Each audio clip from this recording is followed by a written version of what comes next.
Ito po, basic problem po na nagtapon ang coffee machine ng coffee grounded na. Yan. Ganito siya. Yan. So, kung nagtapon po siya, calibrate lang po natin. Dito nyo lang po siya puntahan. Itong setup na to. Yan. Tapos, itong icon na to sa baba. Yung eye na yan. Tapos, dito sa pinakadulo, pang-apat na coffee. Like, ito latte ito eh. Espresso, coffee, cappuccino, latte. Long press nyo lang po ito. Hanggang mag-appear po yung ito. Yan. Kung ano po yung nakalagay dyan, mostly kasi pagkabago pa yung coffee machine, bali, naka 0-0 po yan. Pero kung naka 0-0 siya, nagtapon, pwede nyo siyang bawasan ng dalawa hanggang negative 2. Or, kung ma-okay nyo siya, tapos gagawa kayo ulit, nagtapon pa rin, pwede nyo siyang bawasan ulit, negative 3. Yan. Kung ano naman, yung coffee grounds niya naman basa na siya, like dito, bali basa na po yun, calibrate pa rin, dito pa rin tayo, dagdagan nyo naman. Yan. Halimbawa, kung pag-open nyo dito, naka 0-0 pa rin, tapos dagdagan nyo lang siya ng dalawa para maging hanggang 10 po ito. Yan. Pagka naka 10 na kayo, ang mangyayari dyan, kailangan na natin palitan ang blade or check natin yung blade ninyo dito sa loob. Baka marami ng nakadikit dun sa blade niya. So, kailangan lang pala linisan. So, isa din yan. Possible din yan. Pero kung bago yung machine nyo tapos nagtapon ang problem, yan, bawasan nyo lang. Hanggang yan.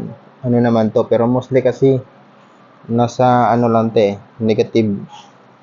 Hanggang negative 4 lang kami minsan pagka mag-calibrate. Lalo na pagka bago yung unit. Yan.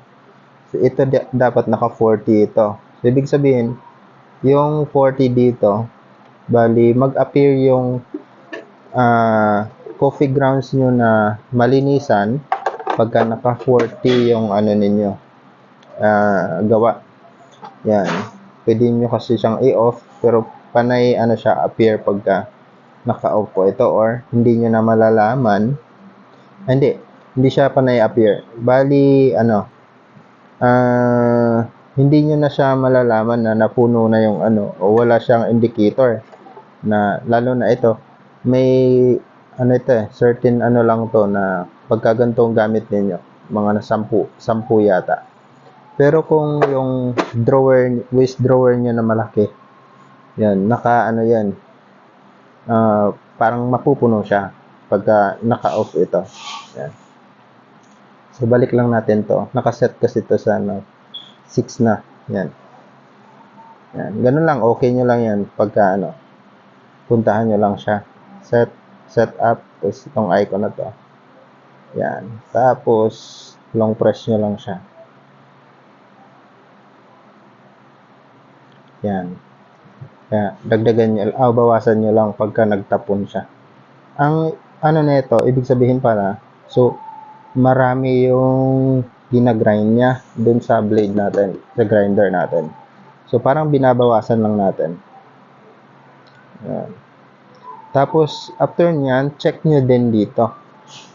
Sa setup pa rin. Setup, tapos favorite. Check nyo yung coffee nyo dito or yung espresso. Ito hanggang 4. Hanggang 5. Ito, default niya 4. So, grams ito.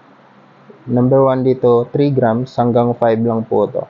Bali, 15 grams. Yan lang po yung capacity ng machine natin. Same din dito. Yan, sa coffee. Ito, pwede nyo siyang adjust hanggang 250 din ang niya. Maximum. Yan. Ito, default, naka 100 ito. Yan. So, check nyo lang po. Ganun. So, yun lang po.